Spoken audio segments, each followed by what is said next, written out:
Hello student. आज हम कक्षा 11 का बही खाता और लेखांकन के विषय पर बात करेंगे।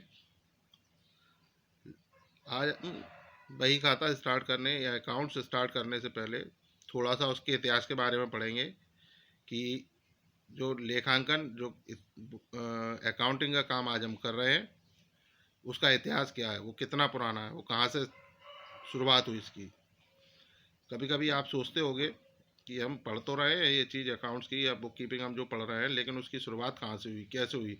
क्या जिस रूप में हम पढ़ रहे थे, जिस रूप में आज हम अकाउंट का काम कर रहे हैं या पढ़ रहे हैं, क्या वो शुरू से इसी रूप में है या उसमें, या जब शुरुआत हुई थी उसकी तो वो किस तरीके का था।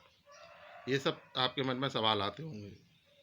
तो आज हम उसी चीज़ से रिलेटेड या उसी से संबंधित आज अपन विषय पर बात करेंगे।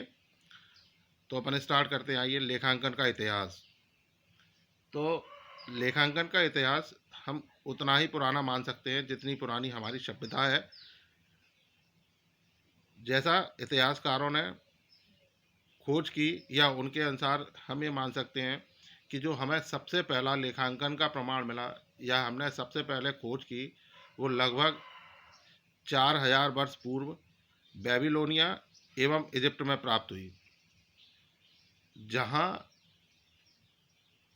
मजदूरी एवं करों का हिसाब करने के लिए या उनका हिसाब किताब रखने के लिए मिट्टी की एक पट्टी होती थी जिस पर लेखांकन का कार्य किया जाता था।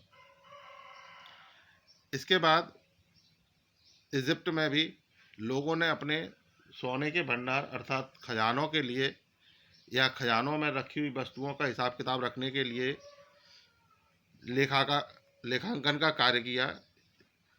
और जो वहाँ के कर्मचारी होते थे खजाने के, वो हर महीने माहवार सूचना अपने राजा को भेजा करते थे। इसके बाद और आगे चलते हैं तो माना जाता है कि बेबीलोनिया में भी वाणिज्य लेखांकन प्रयोग, जो बेबीलोनिया अपन ने शुरुआत में पढ़ा था, स्टार्टिंग में पढ़ा, वहाँ अकाउंट्स का काम इसलिए भी किया जाता था जिससे जो वहाँ के कर्मचारी थे, लोग थे, वो धोखाधड़ी न करें या धोखाधड़ी या उनकी कमजोरी या वीकनेस के कारण जो वहाँ उनको हानियाँ हो रही थी उनको रोका जा सके। इसी क्रम में जब आगे चलते हैं तो ग्रीस में भी ईसा पूर्व 700 से 400 तक खजानों का हिसाब रखने के लिए लेखांकन का प्रयोग किया जाता था।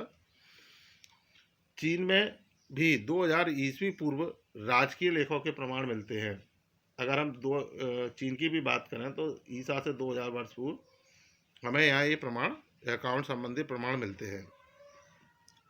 अगर हम भारत के संदर्भ में बात करते हैं तो राजा चंद्रगुप्त मौर्य के राज्य में आचार्य चाणक्य, जिन्हें हम कौटिल्य के नाम से भी जानते हैं, उन्होंने एक किताब लिखी अर्थशास्त्र, और उन्होंने लेखांकन के बारे में जानकारी दी और उन्होंने ये बताया इसको कैसे रखना है, किस प्रकार रखना है।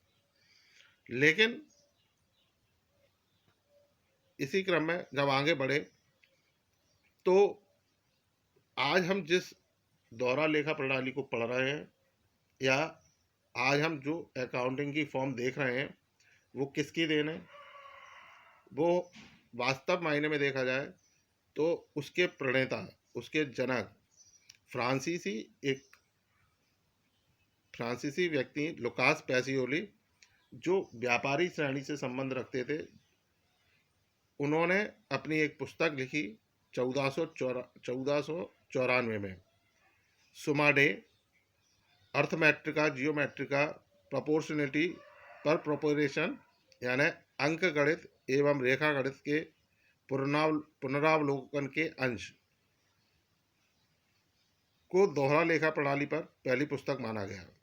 यानी इसमें जो चीज़ बताई गई उसी के आधार पर आज हम अपने लेखांकन का कार्य संपूर्ण कर रहे हैं।